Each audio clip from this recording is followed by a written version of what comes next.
पहलगाम मधल्या भ्याड हल्ल्याचा निषेध डोंबिवलीमध्ये शिवसेना उद्धव बाळासाहेब ठाकरे पक्ष रस्त्यावर उतरलाय। दुकानं बंद करण्याचं आवाहन त्यांनी कार्यकर्त्यांनी केलेलं आहे। हल्ल्याच्या निषेधार्थ डोंबिवलीमध्ये बंदची हाक देण्यात आलेली आहे आणि यामध्ये नागरिकांनी सहभाग नोंदवावा, त्याचबरोबर व्यापाऱ्यांनी सुद्धा सहभाग नोंदवावा असं आवाहन केलं जातंय।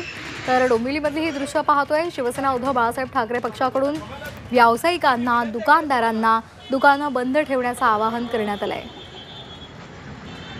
काश्मीरमधल्या पहलगाममध्ये भ्याड हल्ला करण्यात आलेला होता आणि याचा निषेध आता डोंबिवलीमध्ये केला जातोय। डोंबिवली बंदचं आवाहन सर्वपक्षीय नेत्यांनी केलेलं आहे।